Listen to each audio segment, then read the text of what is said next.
Andrea Zimmerman. It's fantastic to have you here. And we're all curious. Why do you add creativity into your regular piano lessons?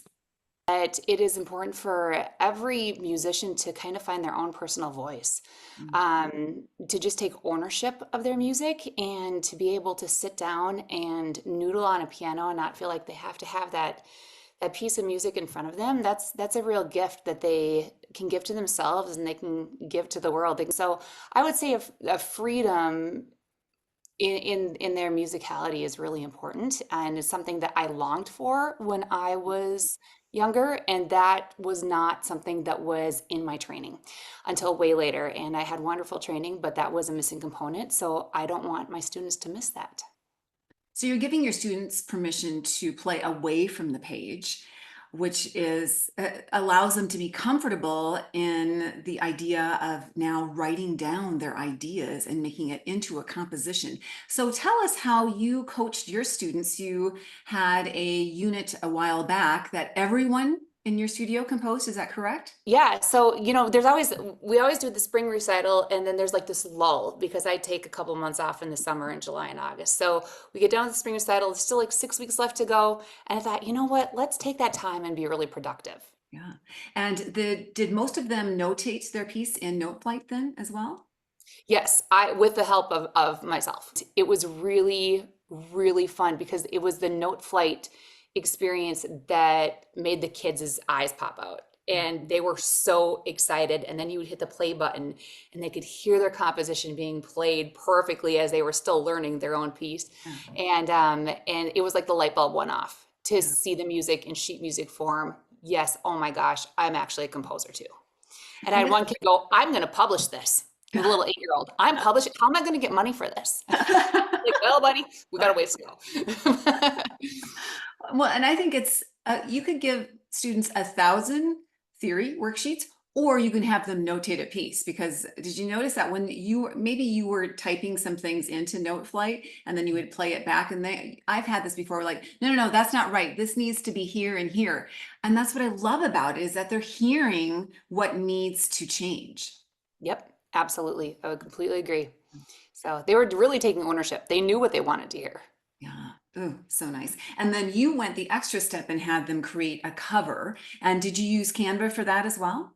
I did. Yes. Yep. They all got to make a cover. I also do a lab time. So during lab time, they made a cover in Canva, and then we also we created the video. I took videos of every kid playing their piece. I put it unlisted into YouTube. I created the QR code and then had it printed on very shiny, lovely paper from Office Max. And then we put it into like a little sleeve, a little like a plastic sleeve, so it was super pro.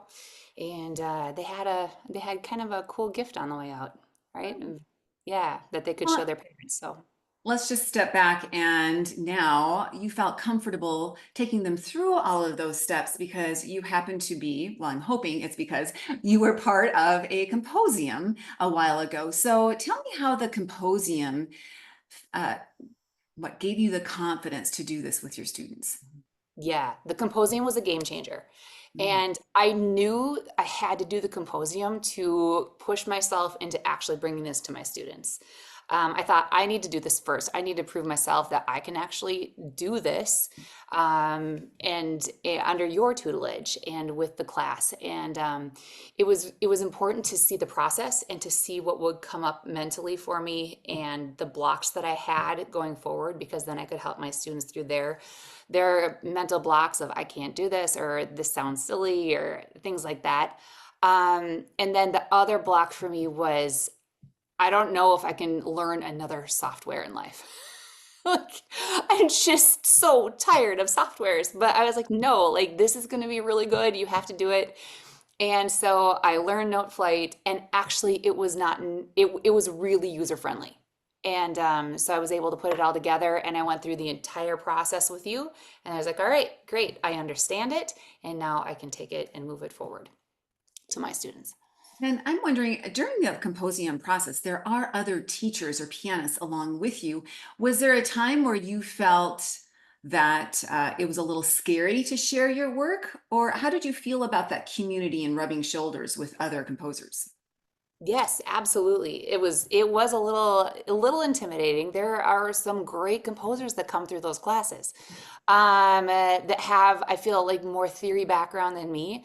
But I also felt that the community was just so encouraging, and they were so kind, and they found the good in every single composition that came forward, and everybody's got their own style and their own voice, and so I'll celebrate my work just like I'll celebrate yours or any other composer, because there's a place for all of it.